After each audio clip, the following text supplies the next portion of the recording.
இனிய மாலை வணக்கம். குவையத்தின் சார்பாக வந்திருக்கும் நண்பர்கள் அனைவரையும் வருக வருக என்று வரவேற்கின்றோம். இன்றைக்கு நாம் நேயர்களை அனைவரையுமே கோயம்புத்தூர் நானா நானி பேஸ் 4க்கு அழைத்து செல்கின்றோம்.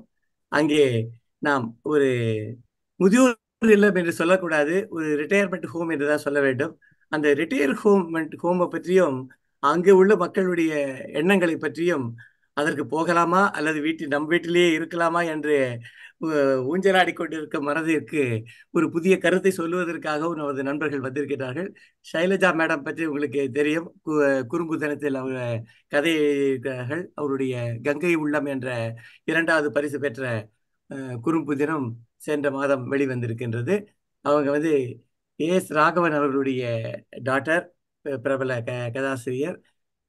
இப்படி ஒரு நல்ல சந்தர்ப்பத்தை வைத்துக் கொடுத்த சைலஜா மேடம் அவர்களுக்கு நன்றி. அவங்க தான் இந்த நிகழ்ச்சியை கோஆர்டினேட் பண்ணி ஒரு retirement home whether it is a boon or bane அப்படிங்கிற மாதிரி ஒரு எண்ணங்கள் நம்ம மனசுல எல்லாருக்குமே இருக்கு. அங்க போகலாமா, அங்க போனா எப்படி இருக்கும் அப்படிங்கிற மாதிரி ஒரு கேள்விக்குரிய நம்ம மனசுல எப்பவுமே இருந்துட்டு இருக்கு. இதுக்கு எல்லா கேள்விகளுக்கும் உள்ள சரியான விடையை சொல்வதற்காகவும் ஷைலஜா மேடம் அவங்க டீமோட வந்திருக்காங்க. அவங்க team Namagiri Lakshmi, Nagi Narayanan, Revathi, Lakshmi and Mallika madam, இவங்க 5 பேர் இருக்காங்க. ஸோ இவங்க ஒவ்வொருத்தரும் கோஆர்டினேட் பண்ணி அவங்களுடைய கதையை, அவங்களுடைய எண்ணங்களையும் அவங்களுடைய கருத்துக்களையும் நம்மகிட்ட பகிர்ந்துக்கிறதுக்காக நம்மளோட வந்திருக்காங்க. அதற்கு கோஆர்டினேட் பண்ண ஷைலஜா மேடக்கு முதலிய நன்றியும் வணக்கத்தையும் சொல்லி இந்த நிகழ்ச்சியை தொடர்ந்து ஆரம்பிக்கும்படி அவங்கள்ட்ட கேட்டுக்கொள்கின்றேன். ஷைலஜா மேடம்.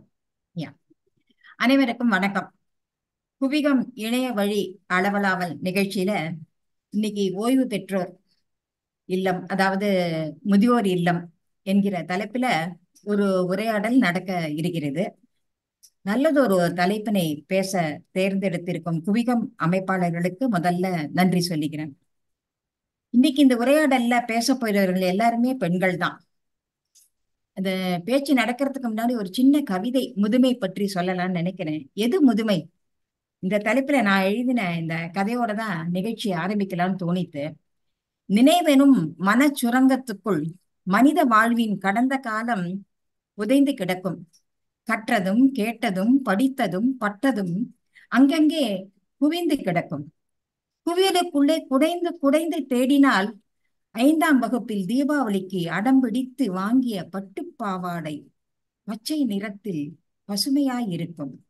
கவனமாய் செய்த கணக்கு பாடம், மனனம் செய்த செய்யுள், ஸ்லோகம், கல்லூரி நாட்களின் கலாட்டா வாழ்க்கை எல்லாம் அங்கே இறைந்து கிடக்கும். திருமண தினமும் புதிய உறவுகளும் ஒருமித்து நினைவில் சங்கமிக்கும்.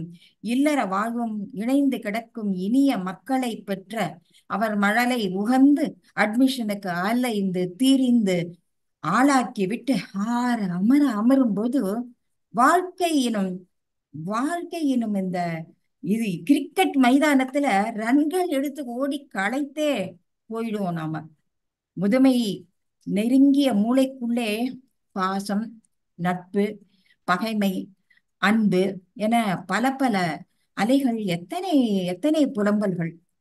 இத்தனை சுமைகள் அழுத்தியதாலோ சரிவர ஒழுங்கு செய்யாததாலோ பக்கங்கள் சில சற்று பழுப்பேறி மங்கின. மறதிக்கரையான் தின்றது போக மனத்தின் துணிவில் ஓடும் வாழ்க்கை. முதுமை என்பது வேறொன்றும் இல்லை, வாழ்வின் மாலை பொழுது என்று.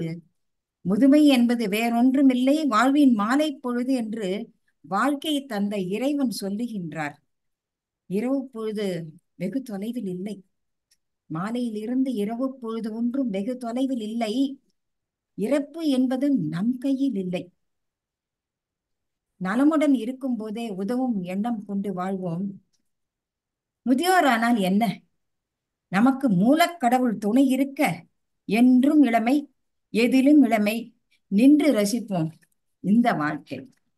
இதுதான் கவிதை. அடுத்தது முதியோர் இல்லம். இந்த ஓல்டு ஏஜ் ஹோம்ங்கிறது முன்ன காலத்துல பெற்றவர்களை எல்லாம் கொண்டு தள்ளுகிற ஒரு இடமாக இருந்தது.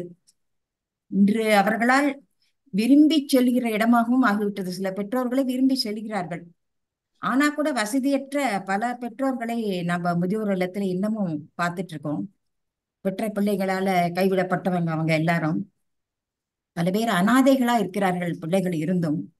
பொருளாதார வசதி இல்லாத அந்த ஏழை பெற்றோர்களின் ஆதங்கத்தை எல்லாம் கேட்டா நம்ம நெஞ்சு பொறுக்காது. இன்னொரு பக்கம் பெற்றோர்களே பிள்ளைகளுக்கு தொல்லை தர வேண்டாம் என்று ஒதுங்கி வாழ்கிறார்கள். ஓய்வு பெற வேண்டிய வயதுல பிள்ளைகள் வீட்டுல மறுபடியும் உழைக்கிறதுக்கும் அவங்க விரும்புறது இல்ல. இப்படி சிலர். ஆக முதியோர் இல்லத்தில் இரண்டு விதமான எண்ணங்களோடு வாழ்கிறார்கள். அவர்களை பற்றி இவர்கள் பேசுவதை நாம் கேட்போம். முதலில் முதியோர் இல்லத்தை ஆதரித்து திருமதி நாகி நாராயணன் அவர்களை பேச வருமாறு அழைக்கிறேன். அன்மியூட் பண்ணீங்க. நாகி, உங்களோட அன்மியூட் பண்ணுங்க. அன்மியூட் பண்ணிட்டேன். வணக்கம், என் பெயர் நாகி நாராயணன். முழு பெயர் நாகலட்சுமி. முதியோர் இல்லங்கள் அல்லது ஓய்வு பெற்றோர் இல்லங்களுக்கு ஆதரவாக பேச வந்திருக்கிறேன். முன்பு நம் தாத்தா பாட்டி காலங்களில் எல்லாம் கூட்டு குடும்பமாக வசித்து வந்தோம். வீட்டில் எல்லா வேலைகளும் பொறுப்புகளும் பகிர்ந்து கொள்ளப்பட்டன. வீட்டில் முதியவர்கள் இருந்தால் அவர்களை கவனிக்கும் பொறுப்பும் யாரோ ஒருவர் தலையில் மட்டும் விழாமல் அனைவரும் அதை செய்ததால் அது யாருக்கும் ஒரு பொருட்டாகவே தெரியவில்லை, கஷ்டமாகவும் இருக்கவில்லை. ஆனால் இன்று குடும்பங்கள் சுருங்கி தனித்தனி தீவுகளாக போய்விட்டோம். இல்லத்தரசிகளும் வேலைக்கு செல்லும் நிலை. அப்படி இருக்கையில் வீட்டில் இருக்கும் முதியவர்களை கவனிக்க நேரம் இல்லாமல் அவர்கள் தனிமைப்படுத்தப்படுகிறார்கள். சில வீடுகளில் அவர்களுக்கு நேரத்துக்கு சாப்பாடோ இல்லை மருந்து மாத்திரையோ கூட கிடைக்காமல் தன் சொந்த மகனிடம் கேட்க கூட பயந்து வாழும் முதியவர்களும் இருக்கிறார்கள். மகன் வீட்டில் வசிக்கும் பெற்றோர்களுக்கு, எல்லோரும் அல்ல, சில பேர், சிலருக்கு வாய்விட்டு கேட்க முடியாத பல தேவைகள் இருக்கின்றன. ஒரு மூக்கு கண்ணாடி உடைந்து விட்டால் கூட அதை சரி செய்து தர மகனை எதிர்பார்த்து காத்திருக்கும் சூழல் கூட இருக்கிறது. தங்கள் தேவைக்கு பணத்தை வைத்துக் கொள்ளும் பழக்கம் பல பெற்றோர்களிடம் அந்த நாட்களில் இல்லை. எல்லாவற்றையும் பிள்ளைகளுக்காக செலவழித்து விட்டு இன்று அவர்கள் கையை எதிர்பார்க்கும் அவலம். அந்த நன்றியை நினைத்து பார்த்து தாய் தந்தையரை கண்ணாக கவனித்துக் கொள்ளும் பல ஆண் பெண் குழந்தைகளும் இருக்கிறார்கள். ஆனால் சில பாவப்பட்ட ஜீவன்கள் தம் மக்களிடம் அல்லல் படுகிறார்கள். அலுவலகம் விட்டு வரும் மகன் தன்னிடம் 2 வார்த்தை பேச மாட்டானா என்று ஏங்கி காத்திருக்கும் பெற்றோர்கள் எத்தனையோ பேர் இருக்கிறார்கள். ஆனால் அந்த மகனோ மனைவி பேச்சை கேட்டுக்கொண்டு சொந்த தாய் தந்தையரை அவமதிக்கும் அவலமான சூழல் சில குடும்பங்களில் இன்னும் நடந்து கொண்டுதான் இருக்கிறது. எனக்கு தெரிந்த ஒரு உண்மை சம்பவத்தை சொல்கிறேன். ஒரு மகன் தன் தாயை கோவிலுக்கு அழைத்து சென்றான். அங்கே தரிசனம் எல்லாம் முடித்துவிட்டு அங்கே ஒரு இடத்தில் அம்மாவை உட்கார சொல்லிவிட்டு, எனக்கு ஏதோ அவசரமாக ஒரு வேலை இருக்கிறது, நான் அதை முடித்து கொண்டு பிறகு உன்னை அழைத்து போகிறேன், அதுவரை இங்கிருந்து எங்கும் நகராதே என்று சொல்லி அவரை அங்கு அமர வைத்து விட்டு சென்று விட்டான். இந்த தாய் பாவம் அந்த இடத்திலேயே உட்கார்ந்து இரவு வரை காத்திருந்தார். அவன் போனவன் தான் திரும்பி வரவே இல்லை. அந்த தாய் இரவு வரை கோவிலில் காத்திருந்து விட்டு தன் மகனுக்கு ஏதோ நேர்ந்து விட்டது, அதனால்தான் வரவில்லை என்று புலம்பிக் கொண்டிருந்தார். பிறகுதான் தெரிந்தது அவர் மகன் அந்த தாயை கை கழுவி விட்டு சென்றிருக்கிறார் என்று. சென்னையில் உள்ள ஒரு பிரபல முதியோர் இல்லத்துக்கு தகவல் சென்றதும் அங்கிருந்து வந்து அந்த தாயை அழைத்து சென்றார்கள். நான் சென்ற போது அங்கு அந்த தாயை சந்தித்தேன். இப்படி அனாதையாக ஆதரவில்லாமல் இருக்கும் முதியவர்களுக்கு இந்த இல்லங்கள் தான் அடைக்கலம் கொடுத்து நன்கு பராமரிக்கின்றன. பல நேரங்களில் அவர்களின் ஈமச் சடங்குகளை கூட இந்த இல்லங்களை செய்கின்றன. ஏனென்றால் அழைத்து கூட அந்த மக்கள் வரவில்லை, அந்த சடங்கை செய்வதற்கு அவர்கள் தயாராக இல்லை. அதற்கு நேரம் இல்லை என்று போனிலேயே சொல்லிவிட்டு நீங்களே செய்து விடுங்கள் என்று சொல்லிவிட்டார்கள். பட் இது ஒரு பக்கம் இருக்கிறது. ஆனால் சில வசதியான ஓய்வு பெற்றவர்கள் மகன் மகள் எல்லாம் வெளிநாட்டில் வசிக்கும் சூழ்நிலையில் அவர்கள் இங்கு நிம்மதியாக வாழ எண்ணி சொந்தமாகவோ அல்லது வாடகைக்கோ இப்போது நாம் பார்க்கும் பல ஓய்வு பெற்றோர் இல்லங்கள் இருக்கிறது அல்லவா, அங்கு வசிக்கிறார்கள். இங்கு எல்லோருமே அவர்களது மக்களை தூர தேசத்திற்கு அனுப்பிவிட்டு தனியாக இருக்கும் பெற்றோர் ஒருவருக்கொருவர் உறுதுணையாக நின்று மகிழ்ச்சியாக பொழுதை கழிக்கிறார்கள். கேளிக்கைகள், பல தரப்பட்ட ஆன்மீக வகுப்புகள், கோவிலில் பூஜைகள் என்று அவர்கள் நேரத்தை சந்தோஷமாக செலவிடுகிறார்கள். எல்லோரும் கிட்டத்தட்ட சம வயதினராக இருப்பதால் ஒருவர் சிரமம் மற்றவர்களுக்கு எளிதில் புரிகிறது. இந்த பெற்றோர்களுக்கு அவர்கள் மக்கள் வெளிநாட்டில் தங்களுடன் தங்க அழைத்தாலும் செல்ல விருப்பம் இருப்பதில்லை. அதாவது நம் நாட்டை விட்டு அங்கேயே குடியேற விரும்புவதில்லை. நாம் திருமணமானதிலிருந்து பல கடமைகளை செய்து முடித்துவிட்டு நிம்மதியாக எஞ்சிய காலத்தை நம் விருப்பம் போல வாழ இத்தகைய இல்லங்கள் மிகவும் உதவுகின்றன. தனியே வெளியில் வாழ்ந்தால் அன்றாட சமையல், வீட்டு நிர்வாகம் என்று பலதை நாம் கவனிக்க வேண்டியிருக்கும். ஆனால் இந்த இல்லங்களிலோ அதெல்லாம் ஏனும் ஒன்றும் இல்லை. எல்லோருடனும் சேர்ந்து உண்டு பேசி மகிழ்ந்து வாழ முடியும். வயதான காலத்தில் மனம் நிம்மதியாக இருக்க இதுவே தகுந்தது என்று கூறி என் உரையை முடித்துக் கொள்கிறேன். நன்றி, வணக்கம். இந்த வாய்ப்பு கிடைத்ததற்கு மிக்க நன்றி. ரொம்ப நன்றி நாகி, அருமையாக பேசினீர்கள் உங்களுடைய எண்ணத்தை. அடுத்தாற் போல இந்த முதியோர் இல்லத்துல அது ஒன்றும் அவ்வளவு சிறந்தது இல்லை அப்படி எனக்கு தோணல என்கிற மாதிரி லட்சுமி முரளிதரன் அவர்கள் பேச வேண்டும். அவரை இப்போது அழைக்கிறேன். லட்சுமி அன்மியூட் பண்ணிக்கோங்க, இல்லைன்னா அவர் இதை பண்ணி விட்டுடுங்க. லட்சுமி முரளிதரன்,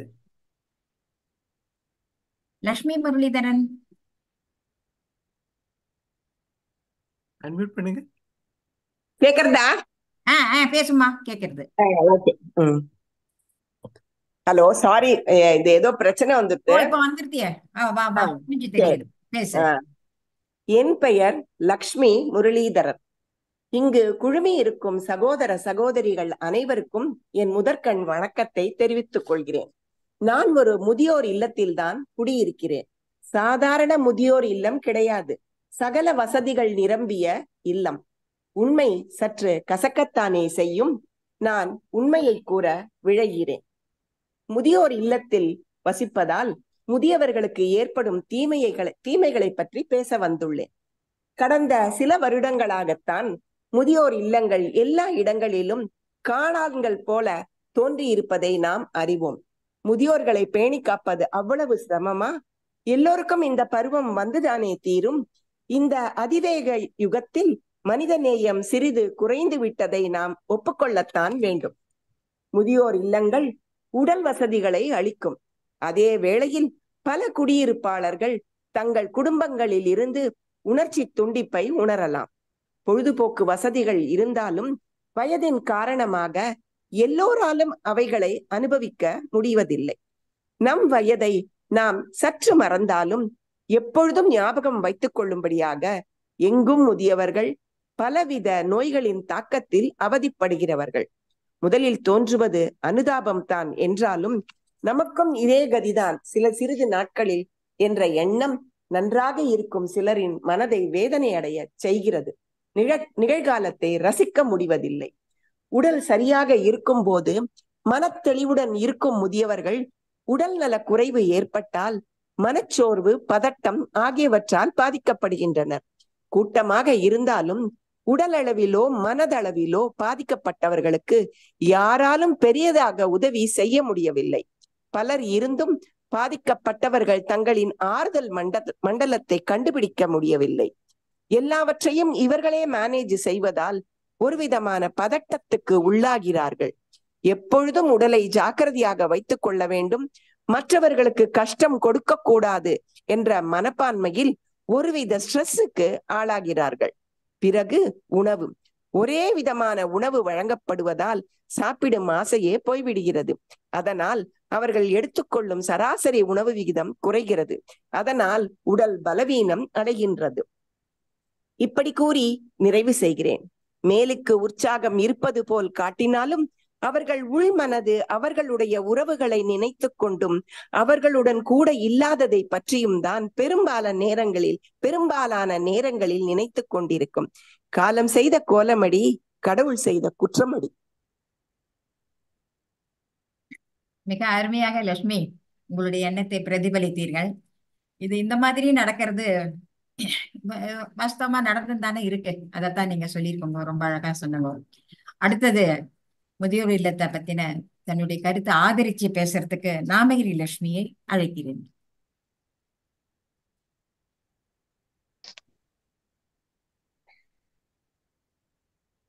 நாமகிரி லட்சுமி அன்மியூட் பண்ணிட்டு பேசணும். அன்மியூட் பண்ணுங்க. யாராவது பண்ணி விட்டுருங்க சார், அவங்களது அன்மியூட் பண்ணிடுங்க. வணக்கம், நான் நாமகிரி லட்சுமி முதியோர் இல்லத்துக்கு ஆதரவாக பேச போகிறேன். நம் நாட்டுல 50 60 எல்லாம் கூட்டு குடும்பமா தான் இருந்திருக்கா. அப்பா அம்மா எல்லாம் குழந்தைகளுக்கு கல்யாணம் பண்ணதுக்கு அப்புறம் அவளுக்கு பொறுப்பை கொடுத்துட்டு தன் பேரன் பேத்திகளோட சந்தோஷமா பொழுது கழிச்சுட்டு இருந்த நாட்கள்ல அப்ப இருந்தா. அதுக்கப்புறம் கொஞ்சம் தங்களோட தேவைகளுக்காக பெண்களும் வேலைக்கு போக தொடங்கினோன்னு வீட்டுல பொறுப்பை வயதானவர்கள் எல்லாம் எடுத்துக்க வேண்டியிருந்தது. அது பலு அவளுக்கு கொஞ்சம் கஷ்டமா தான் இருந்ததுனால அப்புறம் அதனால குடும்பத்துக்குள்ள மனத்தாங்கள், சண்டை சச்சரவு இதெல்லாம் வரும்போது அவளும் என்ன பண்றதுன்னு தெரியல, மனஸ்தாபங்கள்லாம் ஏற்படுத்துங்கும் போது அப்போ குழந்தைகளோட இருக்கிறதும் கஷ்டமா இருக்கு, தனியாவும் போக முடியலையேன்னு இருக்கிற மாதிரி ஆயிடுது. ஆனா அவங்களுக்கு என்ன பண்ணோம் அப்படின்னு பார்த்தாக்கா, இதுல இருந்து அவ பையன் அதுக்கப்புறம் வேலைக்கு போக தொடங்கினோன்னு பையனா இருந்தாலும் சரி பொண்ணா இருந்தாலும் சரி என் கூட எனக்கு ஹெல்ப் பண்ணு அப்படின்னு எல்லாம் கூப்பிடும்போது இவ அங்கேயும் இங்கேயுமா அல்லாட வேண்டி இருந்த சூழ்நிலையும் ஆயிடுது. அந்த டைம்ல பெரிய ஒரு பையன் வசதியானவன் ஒரு பையன் வசதி குறைவானவன் இருந்தாலும் அவளுக்கு அதுவும் மனசுக்கு கஷ்டம், அங்க போய் இங்க போய் வருதெல்லாம். சௌரியமா இருக்கிற அப்பா அம்மா பசங்களும் சௌரியமா இருந்தா 6 மாசம் இங்க 6 மாசம் இங்கன்னு சொல்லிட்டு 2 பேர்கிட்டையும் மாத்தி மாத்தி அது மாதிரி இருக்கிற சூழ்நிலையும் இருந்திருக்கு. அதே சமயத்துல இவ அந்த ஒரு என்ன சொல்றது, வடக்கு எல்லாம் வேலையா இருந்திருந்தா பையன் இருந்தானாக்கா அவளோட போய் இருக்கவும் முடியாது. ஏன்னா ஒரு புறா குண்டு மாதிரி வீடு, அப்ப அப்பா ஒரு இடம் அம்மா ஒரு இடம் இருக்க மாதிரி இருக்கும். அந்த வயசான காலத்துல இவெல்லாம் தனிமையா இருக்கிறது, எவ்வளவு பிரிச்சு வைக்கிற மாதிரி இருக்கிறதுலாம் ரொம்ப கஷ்டமான இது இல்லையா? அந்த மாதிரி சூழ்நிலை இருக்கும்போது இவாளுக்கும் தோணும், அட ரிட்டையர் ஆனதுக்கு அப்புறம் தங்க பொறுப்பு எல்லாம் முடிச்சதுக்கு அப்புறம் நம்மளும் தனியா நமக்குன்னு ஓய்வு நேரத்துல சந்தோஷமா இருக்கணுங்கிற காலம் வரும்போது இப்படி அல்லாடின்னு இருக்குமேன்னு இருக்கும்போது தான் இந்த முதியோர் இல்லங்கள்ங்கிற ஒரு கான்செப்ட் ஒரு 80, 90 தான் வர ஆரம்பிச்சிருக்கு. அப்படி வரும்போது இவாளுக்கும் சரியா நம்மளே விருப்பப்பட்டு அங்க போயிடலாமே அப்படின்னு சொல்லி அப்படி போனவாள்லாம் அது சந்தோஷமா தான் இருந்திருக்கா. அந்த மாதிரி வந்துட்டு இருக்கும்போது இப்ப முதியோர் இல்லங்கள்ல இப்ப நாங்களே இப்ப இங்க நாங்க இருக்கோம்னாக்கா இங்க நாங்களே சொந்தமா ஒரு அப்பார்ட்மெண்ட் வாங்கிட்டு இங்க வந்திருக்கோம். இந்த மாதிரி இதுல அதுக்கப்புறம் இன்னொன்னு என்னன்னா, இந்த கொஞ்சம் ஒரு 90, 2000 சமயத்துல எல்லாம் அந்த வருஷங்கள் எல்லாம் குழந்தைகள் மேல் படிப்புக்காக வெளிநாடு செல்ற வேண்டிய சூழ்நிலை வந்தது. அப்புறம் வேலைக்கு 2000 வருஷத்துல நிறைய பேர் வேலைக்கு அங்க போக தொடங்கினாங்க. அப்போ அந்த மாதிரி போகும்போது சரி அவளுக்கு அங்க இருக்கிற அந்த சூழ்நிலை படிக்கிறதுக்காக போனாலும் அந்த வாழ்க்கை முறை அதெல்லாம் பார்த்து சௌரியமா இருக்கேன்னு சொல்லி இந்தியாவுக்கு வர விரும்பல அவ. அப்படி வரும்போது இந்த அப்பா அம்மாவும் கொஞ்ச நாள் அங்க போய் அந்த ஆரம்பத்துல போக முடிஞ்சது, போய் பார்த்துட்டா எல்லாம். பசங்களும் இந்தியா வர முடியல. சோ இந்த சூழ்நிலையா இருக்கும்போது வயசான காலத்துல இவாளால அங்கேயும் ரொம்ப நாள் போக முடியல. குழந்தைகளுடைய பொறுப்பு எல்லாம் முடிஞ்சு பேத்தி பேரன் டெலிவரிக்கு எல்லாம் போயிட்டு அவளோடய எல்லாம் இருந்துட்டு வந்ததுக்கு அப்புறம் ஒரு காலகட்டத்துல நம்ம தனியா இங்கே இருந்தா போறோம் அப்படிங்கிற மாதிரி சூழ்நிலை வந்துருது. அப்படி வேற நாங்க இருக்கிற இந்த அதாவது ரிட்டையர்மெண்ட் ஹோம்ல பலதரப்பட்ட எங்க எல்லாம் ஒர்க் பண்ணினவா எல்லாரும் இங்க இருக்கா. எங்களோட வயது ஒத்தவாளோட இருக்கிறதுல நாங்க ரொம்ப சந்தோஷமா இருக்கோம். அந்த மாதிரி இருக்கிறதுல இங்க நிறைய வகுப்புகள் நடக்கிறது, நேரம் போறதே தெரியல, எங்களுக்கு எல்லாம் நேரம் பத்தல. அந்த மாதிரி இந்த இதுல இருக்கு இந்த மாதிரி சந்தர்ப்பத்துல. அப்போ நான் பேசணும்னு நினைச்ச கருத்தெல்லாம் நாகியும் நிறைய பேசிட்டா, அதனால கொஞ்சம் தடுமாறுறேன்.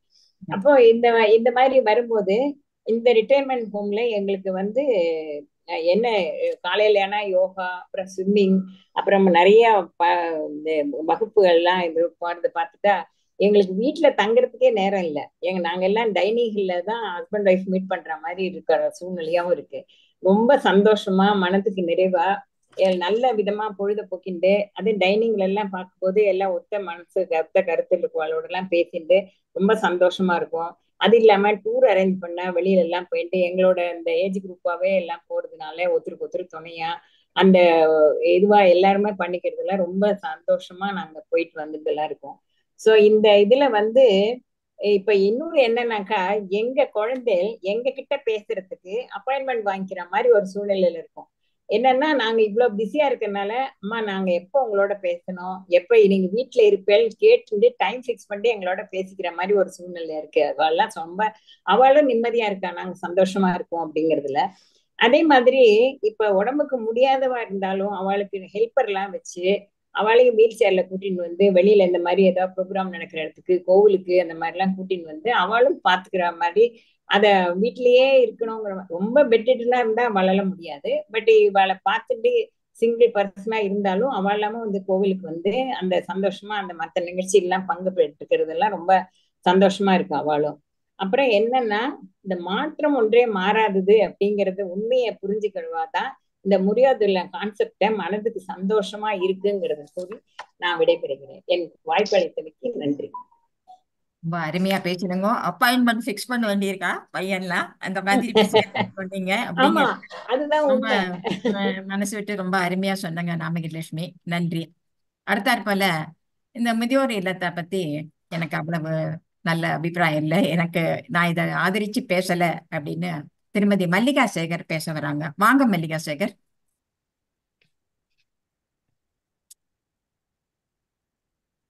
அன்மியூட் பண்ணீங்க. மல்லிகா சேகர் மல்லிகா அன்மியூட் பண்ணுங்க. அந்த மைக்கு மேல ஒரு இது பண்ணுங்க, கிளிக் பண்ணுங்கன்னா அன்மியூட் ஆயிடும்.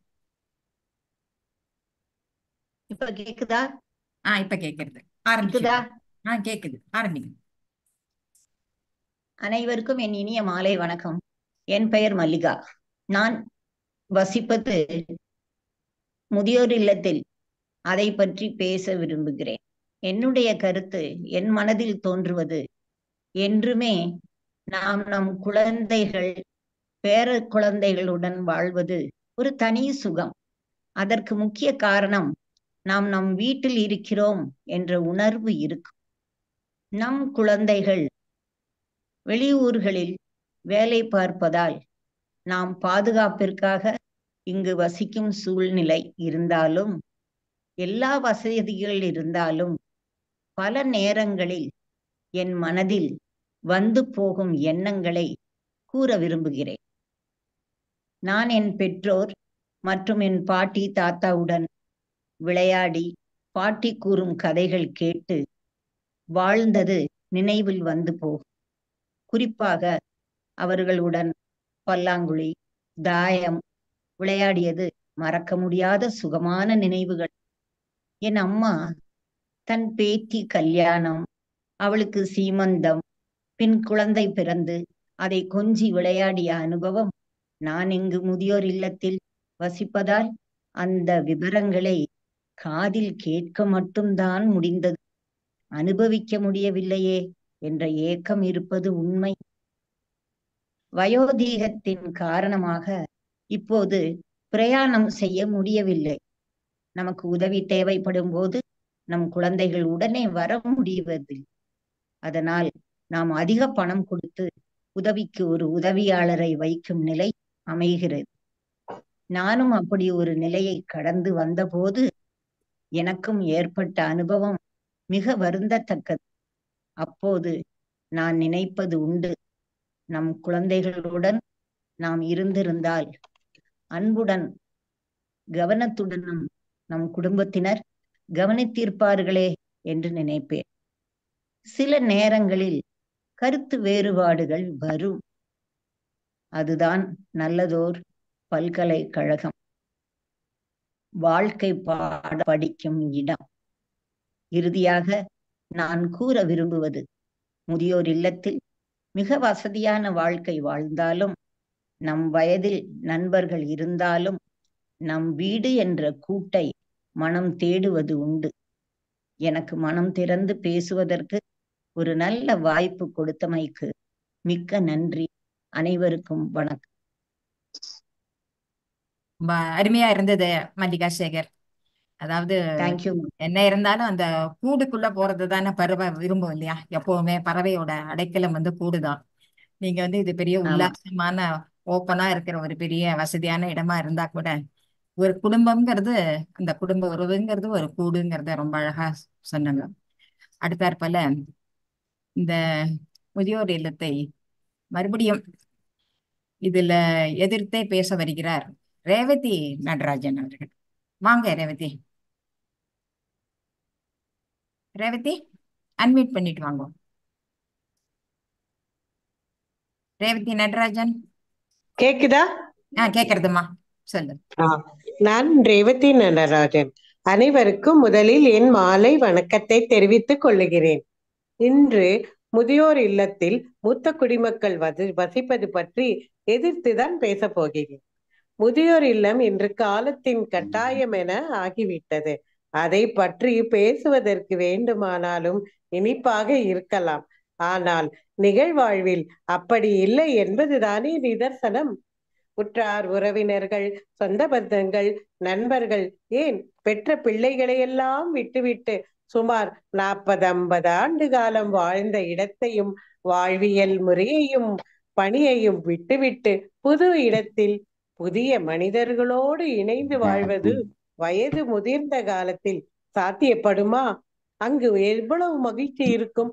வெவ்வேறு மொழி, வெவ்வேறு கலாச்சாரம் கொண்ட மனிதர்களோடும் நாம் அனுசரித்துத்தானே வாழ வேண்டும். அதையே நாம் நம் பிள்ளைகள் உறவினரோடு அனுசரித்து வாழக்கூடாது? அனுசரிப்பு என்பது எல்லா இடங்களிலும் தேவைப்படும் விஷயம்தானே. வயது முதிர்ந்தோர்கள் அனைவருமே நம் நாட்டில் முதியோர் இல்லங்களிலா வசித்து விட்டார்கள்? ஒரு சிலர் பிள்ளைகள் அயல் நாட்டில் வசிக்கும் போது நல்ல வசதியான இல்லத்தை தேர்ந்தெடுத்து நிறைவாக வாழுகின்றனர். வேறு சிலர் நண்பர்கள், உறவினர்கள் மூலம் கேள்விப்பட்டு முதியோர் இல்லம் வருகின்றனர். பிடித்தால் தொடர்கின்றனர், இல்லையேல் திரும்ப பழைய இடத்திற்கே சென்று விடுகின்றனர். இவர்கள் எல்லாம் தங்கள் வாழ்க்கையை தாங்களே தீர்மானம் செய்கின்றனர். படித்தவர்களாக பென்ஷன், டெபாசிட் என்று பொருளாதார வசதிகளை பெற்று காலத்தின் மாற்றத்தினை புரிந்து கொண்டு நல்ல மருத்துவ உதவிகளையும் பெற்று முதிர்ந்த காலத்தினை எதிர்கொள்ளுகின்றனர். துணையோடு வாழும் முதியவர்களும் ஒருத்தருக்கு ஒருத்தர் உதவி செய்து கொண்டு எப்படியோ சமாளித்து விடுகின்றனர். ஆனால் இந்த வகைகளில் எல்லாம் இல்லாமல் 3ஆம் வகை மூத்தவர்கள் இருக்கின்றனர்களே, அவர்களின் நிலை என்ன? போதுமான பொருளாதார வசதிகள் இல்லை, நோய்களின் தாக்கம், மன வலிமையும் குன்றிவிட்டது, பெற்ற பிள்ளைகளாலும் கைவிடப்பட்டு விட்டார்கள். யார் மூலமாகவோ முதியோர் இல்லத்திற்கு சுய விருப்பமே இன்றி சேர்க்கப்படுகின்றனரே, அவர்களின் நிலைதானே மிகவும் வருத்தம் தரக்கூடியது. நம் நாட்டில் இதுவரை ஒரே குடும்பமாகத்தானே அனைவரும் வாழ்ந்து வந்தோம். அதுதானே நம் இந்திய கலாச்சாரம்.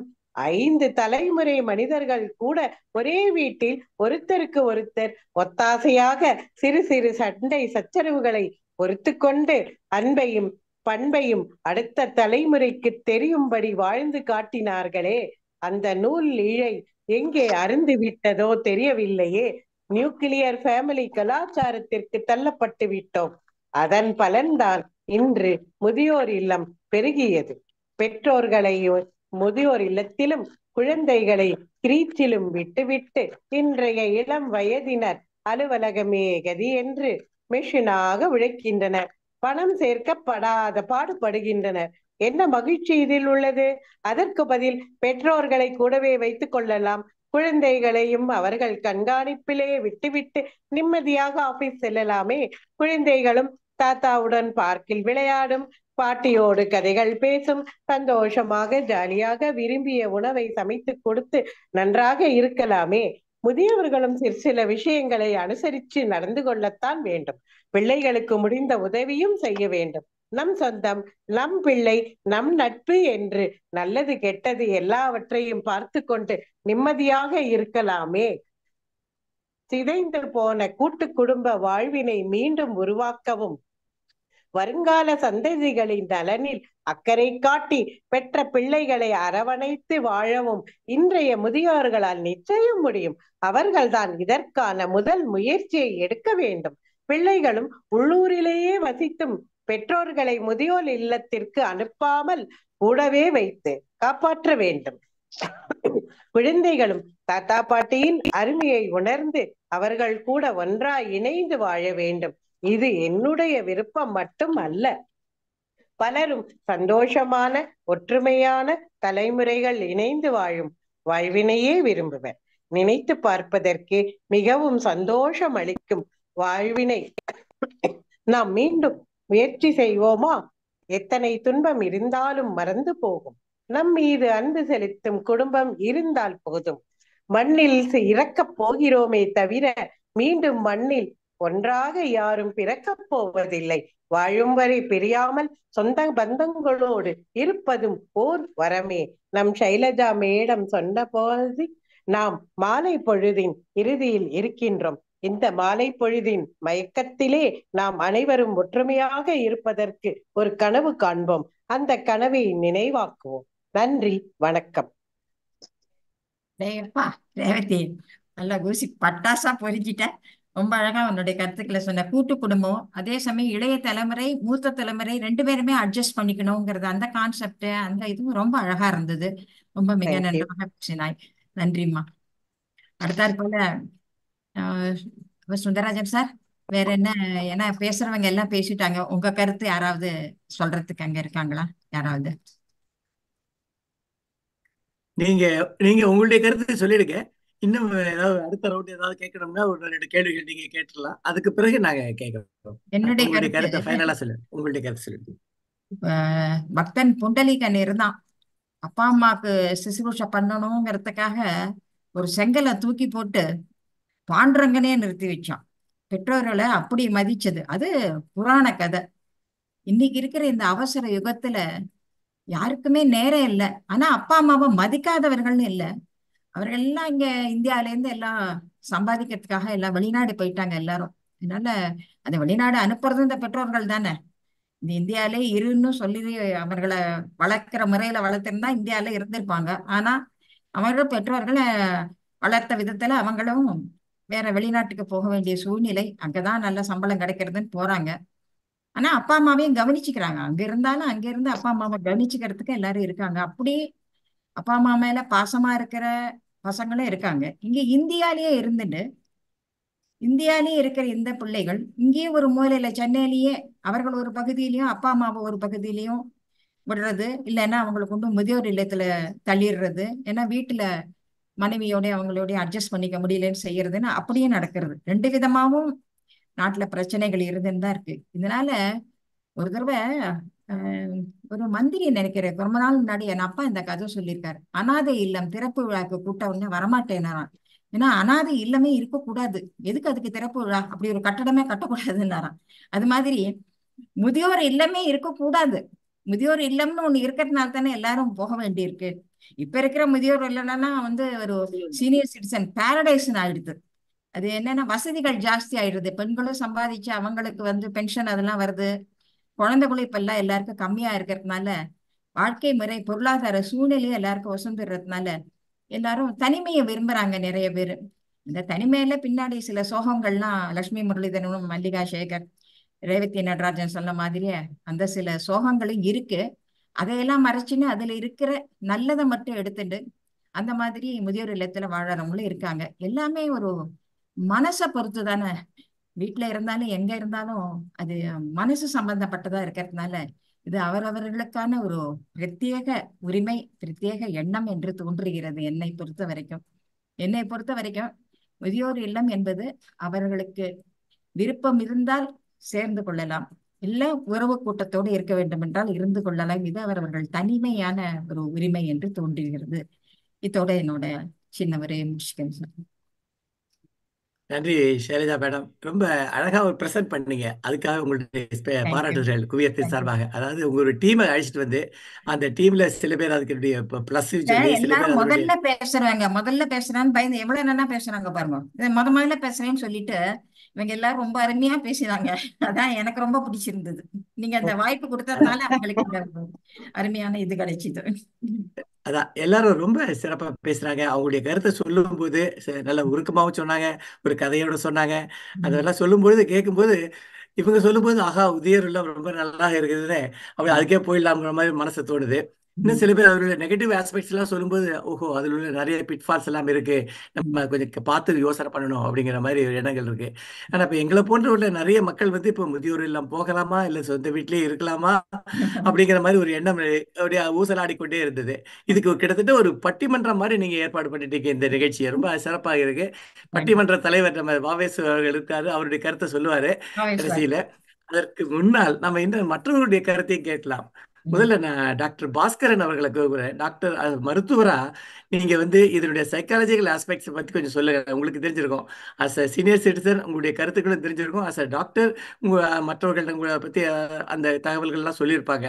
ஸோ அந்த சைக்காலஜிக்கல் ஆஸ்பெக்டை பத்தி ஒரு ஒரு 2 நிமிடம் சொல்லுங்க டாக்டர். நாம இப்போ எல்லாருக்கும் வசதிகள்லாம் இருக்கிற வயசானவங்க எல்லாம் போயிடுறாங்க. நல்ல வசதியான பெரிய முதியோர் இல்லங்களுக்கு. ஆனா நேற்றுக்கு ஒரு பேஷண்ட், ஒரு 80 வயசு இருக்கும் அவருக்கு. அவர் ஒய்ஃப் ஒரு 70 வயசு, 10-15 வருஷமா அவர் அழைச்சிட்டு வர்றார் ஒய்ஃப். அதுக்கு முன்னாடி அவங்க டாக்டர் அழைச்சிட்டு வந்துருந்தாங்க. இப்போ ஒரு ஒய்ஃப் அவர் அழைச்சிட்டு வர்றார். அவர்கிட்ட நான் சும்மா பேசும்போது கேட்டேன், எப்படி இருக்கு உங்க வீட்டுலாம் தனியா இருக்கேன், உங்க பசங்களாம் விளையாடு? 3 பசங்க, ஒருத்தன் ஒரு பிளம்பர், ஒருத்தர் ஆட்டோ ஓட்டுறான், ஒருத்தன் கம்பெனி இருக்கான். முதல்ல அவங்க பொண்ணு தானே கூட்டு வந்தாங்க, இப்ப நீங்க தனியா வரீங்களே அப்படின்னு. இல்ல இல்ல, பொண்ணு அவங்க அவங்க ஃபேமிலியை பார்த்துக்க வேண்டியிருக்குல்ல, அதனால நான் பசங்க யாரும் வரமாட்டாங்க. இல்லை அவங்களாம் ஒரே பிஸியா இருக்காங்க. ஏதோ இப்போ பையன் வீட்டில் இருக்கீங்களா, இப்போ நல்லா இருக்கீங்களா? ஏதோ இருக்கோம் சார். நான் இந்த மருந்துக்கெல்லாம் செலவு என்ன பண்றீங்க கேட்டேன். ஒன்றும் இல்லை, எனக்கு பென்ஷன்ல தான் நான் பண்றேன். பென்ஷன் அவங்களுக்கு என்ன வேலை பார்த்துக்க? இல்லை இல்லை, நான் விவசாயம் தான் பண்ணிட்டு இருந்தேன். முதியோருக்காக கவர்மெண்ட்ல கொடுக்க பென்ஷன் பொண்டாடி கிடைக்குது, அதில் தான் நான் மருந்து வாங்குறேன்னு சொன்னார். அப்ப வீட்டுல என்ன சார் கேட்டதா கிடைக்குது, ஏதோ கொடுக்கறத சொத்துன்ட்டு ஓரமா உட்காந்துட்டு இருக்கோம். இது ஒரு பகுதி அப்படி இருக்கு. இண்டிவிஜுவலா தான் நம்ம இதெல்லாம் முடிவு பண்ண முடியும். சைக்கலாஜிக்கலா ஒரு ஸ்டேஜுக்கு அப்புறம் அந்த வயசானவனுக்கு வருத்தம் வந்துடும். ஏன்னா அந்த முதியோர் இல்லத்துல போனா எவ்வளவு நல்லா சந்தோஷமா இருந்தாலும் காத்தால எழுந்தோன்னு என்ன பேசுவாங்க, ஒரு 5 நிமிஷம் பேசுவாங்க நாராயணியத்தை பத்தி. அதுக்கப்புறம் இந்த முட்டி 2 வலிக்குதுமா, எழுந்திக்கவே முடியல ஆரம்பிப்பாங்க. அப்புறம் முதுகு வலிக்குது, காலைல 2 நாள் ஆச்சுமா மோஷன் போயின்னுவாங்க. அதுக்கு அவன் மருமா ஏதாவது ஃபோன் பண்ணாலா? பண்றாங்க, அவன் திருங்கவனிக்க தள்ளி விட்டாங்க.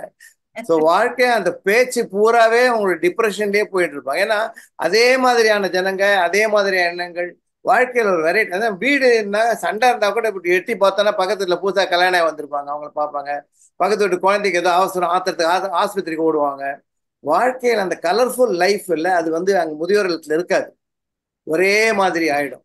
அதனால முதியோர் இல்லம் சமீபத்துல மூர்த்தி அவர்களுடைய நாடகம் அதுதான் சொல்லுது.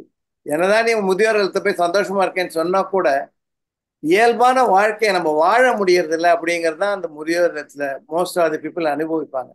அது ஒரு பக்கம். ஆனா இப்போ வேகமா வேலை போகணும், எல்லாரும் வேலைக்கு போறாங்க. மருமக வேலைக்கு போகுது, வீட்டுக்காரர் வேலைக்கு போகணும். எல்லாரும் வேலைக்கு போனாதான் ஃப்ரிட்ஜு, டிவி, கொஞ்சம் பெரிய டிவி எல்லாம் வச்சுக்க முடியும், கார்ல போக முடியும். எல்லாம் பார்க்கும்போது வீட்டுல இருக்க வயசானவங்களை பார்த்து இருக்கிறதுக்கு ஆள் கிடையாது. அந்த மருமக சாயங்காலம் வந்தா ஒரு காப்பி கொடுக்க மாட்டாங்களான்னு வேலை செய்துட்டு வராங்க அவங்க. இவங்களும் வந்துடுச்சா வாமா காப்பி கூடாதுதான் உட்காந்துருக்காங்கன்னா தகராறு. இவங்களால முடியல, அவங்களாலே முடியல, இவங்களால பிசிக்கலா முடியல. அவங்க ஆபீஸ்ல எக்ஸாஸ்ட் ஆயிட்டாங்க, அதனால முடியல. ஸோ முடியலைங்கிறதா காமன் கோட். முடிஞ்சவங்கலாம் வீட்லயே இருக்கலாம், முடியாதவங்கலாம் முதியோர் இல்லத்துக்கு போயிடலாம். அப்பப்போ மாத்திக்கலாம், பர்மனெண்டா இல்லாம ஒரு 3 மாசம் அங்க 3 மாசம் எங்கன்னு மாத்தி இருக்கலாங்கிறதா என்னுடைய தீர்ப்பு. ஏன்னா ஒரே இடத்துல இருந்தா முடியாது நிச்சயமா. எங்க இருந்தாலும் சண்டை போடுறவங்க சண்டை தான் போடுவாங்க, எங்க இருந்தாலும் அனுசரித்து போடுவாங்க, அனுசரித்து தான் போவாங்க. அது இங்கேயா இருந்தாலும் அங்கேயும் முதியோர் இல்லத்தை ஐயோ அவரா ஏதாவது சொல்லினே இருப்பாரியா வானா விட்டுன்னு ஒதுக்கிடுவாங்க. ஸோ நம்முடைய பர்சனாலிட்டி மாறாது எங்க போனாலும். அதை மாத்திக்கிறதுங்கிறது தான் முக்கியமா நான் நினைக்கிறேன். ஆஸ் அ டாக்டர் நான் சொல்லணும்னா, நம்ம அனுசரிச்சு போனோம், அட்ஜஸ்ட் பண்ணிட்டு போனோங்கிறதுலாம் பர்சனாலிட்டியை மாத்துற விஷயம். அது ரொம்ப கஷ்டம், அது மாறாது. அது சண்டை போட்டுதான் அவங்க ஏதாவது இடத்துல சண்டை தான் போடும், அது ஒன்றும் பண்ண முடியாது. ஆக பேலன்ஸ் பண்ணி பார்த்து எது நம்ம பேரன் பேத்திங்களோட நல்லா இருக்குன்னா இங்கே இருந்துடலாம் வீட்லயே. இல்லை நம்ம வயசு ஒருத்தவங்களும் ஜாலியாக போயிட்டு சாப்பிட்டு ஸ்விம்மிங் பூல்ல போய் விழுந்துக்கலாம் அப்படின்னா அங்கே போயிடலாம். அது தனிப்பட்ட முறையில் இண்டிவிஜுவல் பர்சன், இண்டிவிஜுவல் ஃபேமிலி, அதை பொறுத்து தான் இது மாறும்னு நான் நினைக்கிறேன். இதுக்கு வழியெல்லாம் யாருமேலாம் சொல்லிட முடியாது. ஏன் இவ்வளவு வந்திருக்கு அப்படின்னா, எல்லா பசங்களும் வேலைக்கு போறாங்க, ஃபாரின் போயிட்டாங்க, அதனால தான் நாங்கள் போறோங்கிறது தப்பு. நீங்க அங்க இருக்கிறத இதே வீட்டில் இருக்கலாம். ஃபிளாட் சிஸ்டமும் அதே மாதிரி தான். பக்கத்து ஃபிளாட்டே எடுத்து ஃபிளாட் நீங்க ஃப்ரெண்ட்லியா இருந்தீங்கன்னா உங்க வீட்டில் கதவை திறந்து போட்டே தூங்கலாம். அவங்க உங்களுக்கு ஹெல்ப் பண்ண மாட்டாங்களா? அதுக்கு எதுக்கு முதியோர் இல்லத்துக்கு போனோம்? அதெல்லாம் சால்ஜாப் தான். அதெல்லாம் நம்முடைய பர்சனாலிட்டி, நாம் வாழ்க்கையை என்ன எதிர்பார்க்கிறோம், என்ன இருக்கோ அதில் எப்படி வாழறோங்கிறத பொறுத்து தான் இந்த டெசிஷன் மேக்கிங் பண்ண முடியும்னு நான் நினைக்கிறேன். ரொம்ப நாள் இதை பத்தி பேசலாம், ஆனா சுந்தர அடிச்சுடுவார் என்ன, 2 நிமிஷம் தானே சொன்னேன்னு. அதனால இது இண்டிவிஜுவலா ஃபேமிலியும் அவங்க கூட இருக்கிற ரிலேட்டிவ்ஸும் சேர்ந்து டிசைட் பண்ண விஷயம். இது ஒட்டுமொத்தமா இது நல்லது கெட்டதுன்னு சொல்ல முடியாது. ரெண்டுத்துலயும் நல்லது இருக்கு, ரெண்டுத்துலயும் கெட்டது இருக்கு. என்னோட ஐடியா என்னன்னா 3 மாசம் வீட்டோட இரு, 3 மாசம் அங்க போய் இரு, 3 மாசம் அப்படி மாறி மாறி இருந்தா சந்தோஷமா இருக்கும். இது பிடிக்கலாம் அதுக்கு, அது பிடிக்கலாம் இது. வாய்ப்புக்கு நன்றி, வணக்கம். நன்றி நன்றி டாக்டர். ரொம்ப வீடு 6 மாசம் காடு 6 மாசம் இருக்கிற மாதிரி சொல்லிட்டு இருக்கீங்க, ரொம்ப நல்லா இருக்கு. இப்போ நான் வந்து சாய் கணேசன் இப்போ இப்பதான் ரிட்டையர் ஆக போறாரு, அவருக்கு கான்செப்ட் என்ன இருக்கு அப்படிங்கிறது தெரிஞ்சுக்கலாம். இப்போ இதெல்லாம் கேட்டது போறது அதுக்கப்புறம் உங்க மனசு அங்க போகணும்னு இருக்கா, இல்ல இங்க தனியா வீட்டுல இருக்கணும்னு இருக்கா? உங்க ஐடியா சொல்லுங்க சாய் கணேஷ். அனைவருக்கும் வணக்கம். முதல்ல நாகி நாராயணன் மேடத்தை முதல் நான் பார்க்குறேன். என்னோட ஒரு ரசிகர்னு சொல்ல முடியாது, என்னோட பாடல்கள்லாம் பாடியிருக்காங்க அவங்க, அதுக்காக அவங்கள நான் நன்றி தெரிவிச்சுக்கிறேன். இந்த டாபிக் பற்றி பேசணும்னா முதல்ல நாங்கள் நேரில் சந்திக்கிறோம். even though she has sang many of my songs in many places, that is why I have intervened. Okay, இன்னைக்கு கரண்ட் டாபிக்ல எவ்ரிதிங் டிபெண்ட்ஸ் ஆன் ஒரு தேவையை பொறுத்து தான் இருக்கு. முதியோர் இல்லம் ஒருத்தருக்கு தேவை, சிலருக்கு நிச்சயம் தேவைப்படும். அஃபோர்டபிலிட்டி அண்ட் தேவை, அப்படி இருக்கவங்க போய் இருக்கிறாங்க, they are really happy. But majority of the பீப்புளுக்கு வந்து தேவை இல்லை, தேவை அவங்களே உருவாக்கிக்கிறாங்க. அந்த உருவாக்குறத குறைக்கிறதா நம்ம சமூக ஆர்வலர்களும் மற்றவர்களும் செய்ய வேண்டிய கடமை நான் நினைக்கிறேன். நிச்சயமாக எல்லாரும் சொன்னது மாதிரி முதியோர் இல்லங்கிறது ஒரு கசப்பு மருந்து தான். எல்லாரும் இனிமையா இருக்கு சொன்னா கூட அதற்கு பின்னாடி ஒரு வருத்தம் இருக்குதான் செய்யும். It is not only with முதியோர் இல்லம், ஈவன் வெளிநாட்டுக்கு போறது கூட. ஐ நோ மெனி பீப்புள் வெளிநாடு போறது முதல்ல என்னன்னா இருக்கும், ரொம்ப கூட பக்கத்துல போய் கேட்டா அதெல்லாம் ஓகே அப்படிம்பாங்க. ஜஸ்ட் ஒரு கடைசியில பாத்தீங்கன்னா அவங்களுக்கு மனசுக்குள்ள ஒரு வருத்தம் இருக்குதான் செய்யும். அமெரிக்காலாம் சரி, லண்டன்ல இருந்தாலும் சரி, ஆஸ்திரேலியா இருந்தாலும் சரி, கடைசியில ஒரு வருத்தம் இருக்கதான் செய்யும். அந்த வருத்தம் முதியோர் இல்லத்துலயும் கண்டிப்பாக இருக்கும் எல்லாருக்கும். ஸோ அந்த வருத்தம் இல்லாம நம்ம வாழ்க்கை நடத்துறது தான் பெட்டர். பட் அதுக்கு முடியாத சமூக சூழ்நிலை காரணமாக இது முடியாம, பட் பைசா இருக்குன்னு சொன்னா we can go and stay at முதியோர் இல்லம். So that is left to the individual conditions and there interest. Okay, இதான் என்னோட கருத்து sir. Thank you. Thank you Sai Ganesh, ரொம்ப அழகா சொன்னீங்க. சாய் கோவிந்தன், நீங்க உங்களுடைய கருத்தை சொல்ல முடியுதா? அவர் தான் இளைஞர், அவங்க பெற்றோர்களை பற்றியோ மற்ற எப்படி பற்றியோ, இது முதியோர் இல்லத்துக்கு அனுப்புவது பற்றியோ அல்லது வீட்டிலேயே வைத்திருப்பதை பற்றியோ சொல்லலாமா? சாய் கோவிந்தன் அவரு வர முடியுமான்னு தெரியல. இருக்காரு. இருக்காரு, ஆனா ஸ்டில் ஒர்க்கிங், ப்ராப்ளி அங்கே முடியறது தெரியல. ஓகே, பின்னாடி வந்து ஜாயின் பண்ணிப்பாரு. பிரேமா மேடம், என்ன பிரேமா, நீங்க உங்களுடைய கருத்தை சொல்ல முடியுமா? அன்மியூட் பண்ணி. அனைவருக்கும் வணக்கம். மிகச்சிறந்த டாபிக் எடுத்து இன்னைக்கு டிஸ்கஸ் பண்ணியிருக்காங்க. அதுவும் முக்கியமா இன்னைக்கு வந்து நிறைய பேருக்கு இது ஒரு கொஸ்டினா இருக்கிறது, போலாமா போகக்கூடாதா, வைக்கலாமா பிள்ளைங்க வைக்கக்கூடாதா அப்படின்னு சொல்லிட்டு சொன்னா, இது தேவைக்கேற்ப. இப்ப எனக்கு தெரிஞ்ச ஒருத்தர் ஒரு பெரிய ஆபீசரா இருந்து ரிட்டையர் ஆனவங்க, அவங்களுக்கு வீடும் இருக்கு இங்க சென்னையில, அவங்களுக்கான பென்ஷனும் வருது, எந்த விதமான குறை இல்லை. ஆனா அவங்களால போய் மகளோடையோ மகனோடையோ வெளிநாட்டில் இருக்கிறவங்களோட அங்க பர்மனண்டா இருக்க முடியல, பார்க்கலாம் வரலாம், இந்த ஒரு இது மட்டும்தான் அவங்களுக்கு இருக்கு. அவங்களுக்கான ஸ்பேஸ், இங்க இருக்கிற சில என்டர்டைன்மெண்ட்ஸ், இங்க இருக்கிற ஃப்ரெண்ட்ஸ் ரிலேஷன்ஸ், இதையெல்லாம் மிஸ் பண்ணுவோம் அப்படின்னு நினைக்கிறவங்களுக்கு அவங்க சூஸ் பண்றாங்க, பிள்ளைங்க சூஸ் பண்றாங்க. அம்மா நீ தனியா வீட்டுல இருந்ததுன்னா ஒரு ரிஸ்க் இருக்கு. இன்னைக்கு சென்னை மாதிரி இண்டிபெண்டன்ட் ஹவுஸ்ல ஒருத்தர் மட்டும் இருக்கிறது அப்படின்றதுல சில பிரச்சனைகள் இருக்கு. நீ வந்து வீடை வித்துட்டு பணத்தை எடுத்துட்டு போனோம்லாம் அந்த குழந்தைங்க நினைக்கல. அம்மாவுக்கு இங்க இருக்கிறதுக்கு முடியல, நம்ம கூட வந்து முழு நாளும் இருக்கிறதுக்கு முடியாது. வர்றாங்க, 1 மாசம் 2 மாசம் பேர பிள்ளைகளோட கொஞ்சுறாங்க, நம்மளுக்கு உதவி செய்யறாங்க, இருக்காங்க. ஆனா அங்க வந்து அவங்களோட சேஃப்டி முக்கியம் அப்படின்னும் போது அவங்க சர்ச் பண்ணி சொல்றாங்க, இந்த மாதிரி ஒரு ஆக்டிவ் ரிட்டையர்மெண்ட் கம்யூனிட்டிக்கான இடம் இருக்கு, நீங்க அங்க தங்கிக்கிட்டீங்கன்னா medical care is taken care of, சமையல் வந்து பாத்துக்கிறாங்க, ஹெல்ப்பர் இருக்காங்க அப்படின்னு பிள்ளைகளே சூஸ் பண்றாங்க. இது நம்ம பிள்ளைகளை குறையும் சொல்ல முடியாது. இந்த மாதிரி ஒரு நிலைமையும் நமக்கு இருக்கு. அதனோட அட்வான்டேஜஸ் டிஸ்அட்வான்டேஜஸ், நான் இது வரைக்கும் போனதில்லை ரிட்டையர்மெண்ட் கம்யூனிட்டிக்கு அப்படின்னாலும், குழந்தைங்க வந்து இந்த ஒரு கேருக்காக அம்மா வந்து சேஃப்டியா இருக்கணும் அப்படின்றதுக்காக சூஸ் பண்றவங்க, சிங்கிள் மதரா இருக்கிறவங்களுக்காக சூஸ் பண்றாங்க. இன்னொரு இடத்துல ஒரு பெரிய வேலையில இருந்து ரிட்டையர் ஆயிட்ட 2 முதியோர், ரொம்ப பெரிய வேலையில இருந்து, அவங்களுடைய ஒரே மகன் மருமகள், அவங்க ஒரு பெரிய வேலையில இருக்காங்க.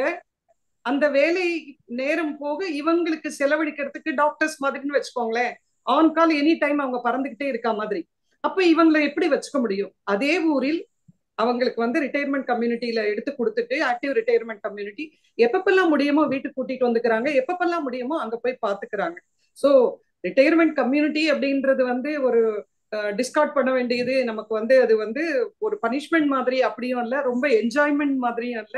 தேவைக்கேற்ப அத மாதிரி ஒரு பாதுகாப்பான சூழல் வேணும் அப்படின்ற இருக்கிற முதியோர்கள் அதை எடுத்துக்கலாம். ரேவதி மேடம் ரொம்ப நல்லா சொன்னாங்க. அட்ஜஸ்ட் பண்ணி அனுசரிச்சு நம்ம இருக்க முடிஞ்சது அப்படின்னா, அந்த குடும்பங்கள் உள்ளூர்ல இருக்கும் பொழுது அதை பெரியவங்க சில குறைகள் நிறைகள் இருந்தாலும் அதை செஞ்சுக்கணும்.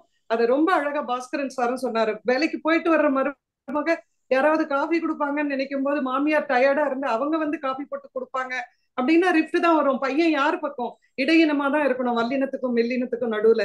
அந்த கோளாறுகள்லாம் இல்லாம இருக்கிறதுக்கு இந்த உதவி. நன்றி, வணக்கம். பேச வாய்ப்பளித்தது. ரொம்ப அழகா சொன்னீங்க பிரபா மேடம், ரொம்ப சிறப்பா சொன்னீங்க. இப்போ மிஸ்ஸஸ் செல்லப்பா இருக்காங்க, ராய செல்லப்பாவுடைய ஒய்ஃப். அவங்க தன்னுடைய கருத்தை சொல்லுபடி கேட்கிறேன். இப்பவுமே ராய செல்லப்பா தான் கேட்பேன். இன்னைக்கு அவங்களுடைய கருத்தை சொல்லுபடி கேட்கிறேன். மேடம் அன்மியூட் பண்ணுங்க. அன்மியூட் பண்ணு. இல்ல இல்ல மியூட்ல தான் இருக்கு உங்களுடைய. ஒரு நிமிஷம் பக்கத்துல மொபைல்ல இருந்து அவ பேசுற, நான் இங்க இருக்கேன். அங்கே வந்து ஓகே.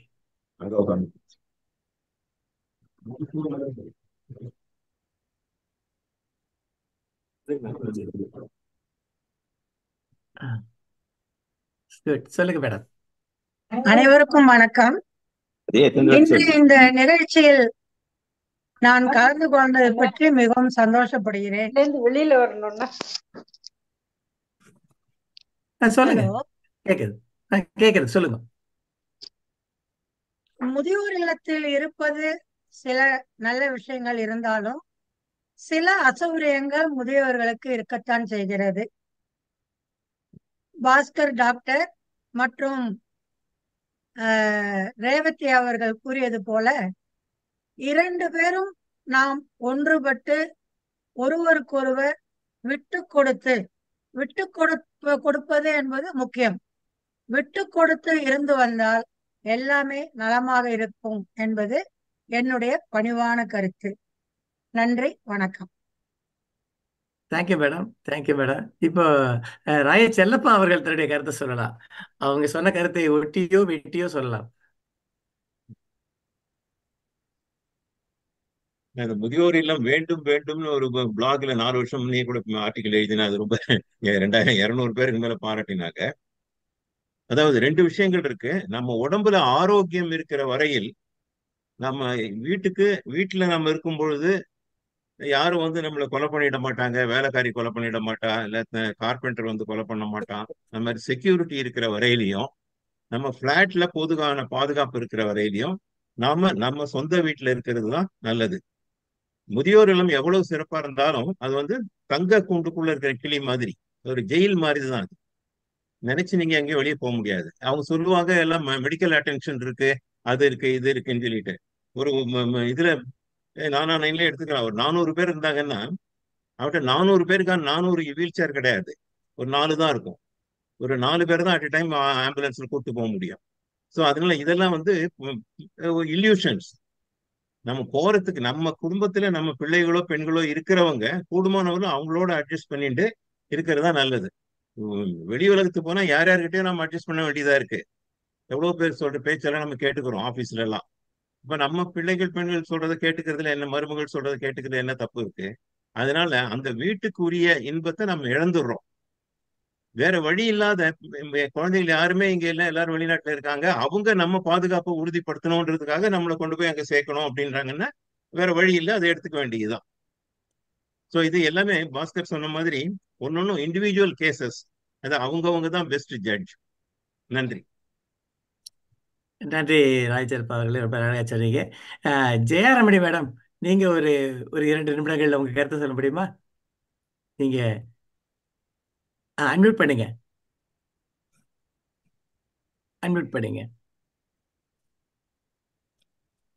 இன்னும் மியூட்ல தான் இருக்கு. அன்மியூட் பண்ணுங்க.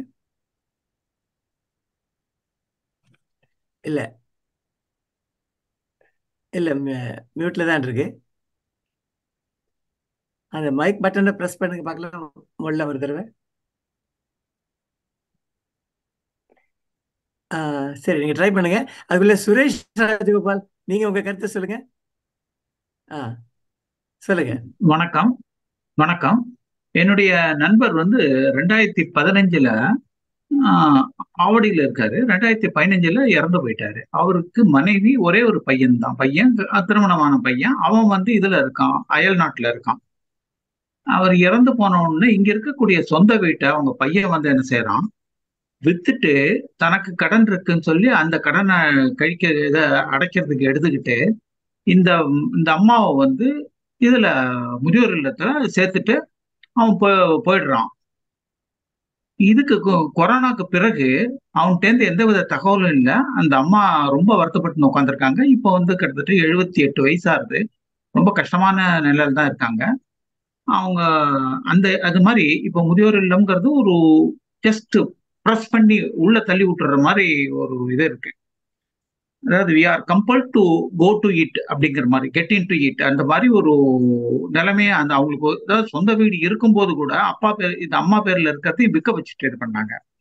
சரி, இது வேற ஒரு கோணத்துல பார்க்கணும்னா, மனோரீதியா பார்க்கணும்னாக்க என்னோட பார்வை முதியோர் இல்லம் தான் இப்ப ஒரு சாஸ்வதம்ங்கிற மாதிரி போயிட்டு இருக்கு. ஏன்னா கால ஓட்டத்துல மாற்றம் தான் மாறாதது. இந்த ஏதோ ஒரு மாற்றம் வந்தாகணும். இது மட்டும்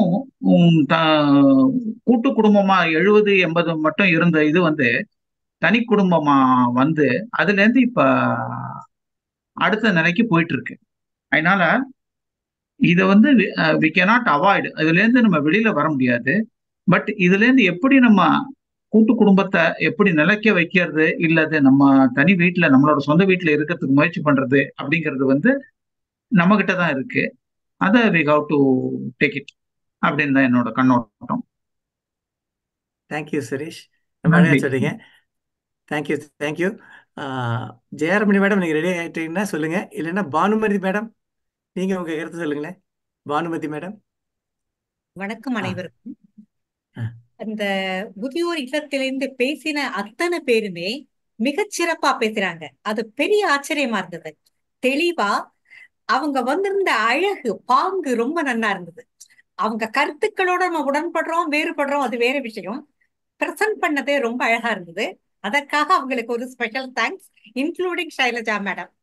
அது ஒரு பாயிண்ட். ரெண்டாவது, முதியோர் இல்லம் இப்ப தேவைதான். அனாதைகளா இருக்கிறவங்க, வேற யாருமே இல்லாதவங்க, அவங்க யாராவது பார்த்துப்பாங்க இல்லையா, அதுக்காக முதியோர் இல்லம் தேவை.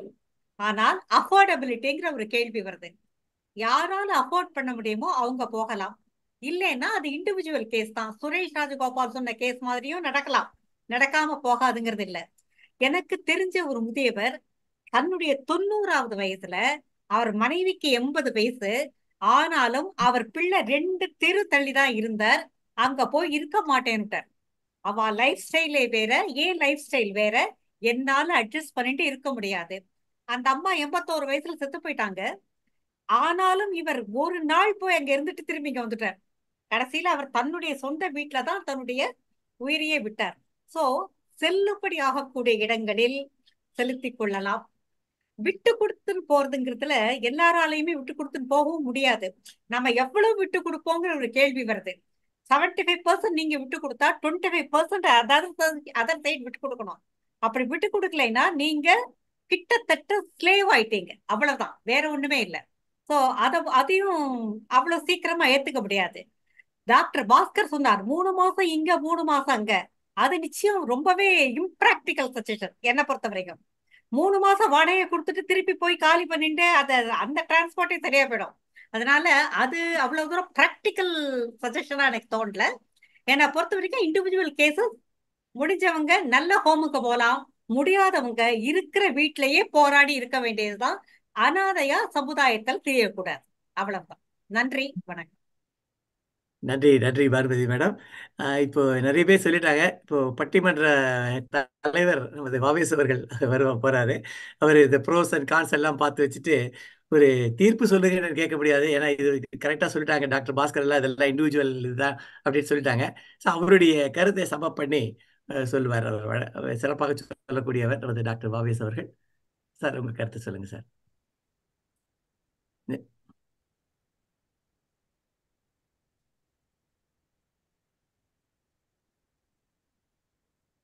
சார் மியூட்ல இருக்கு.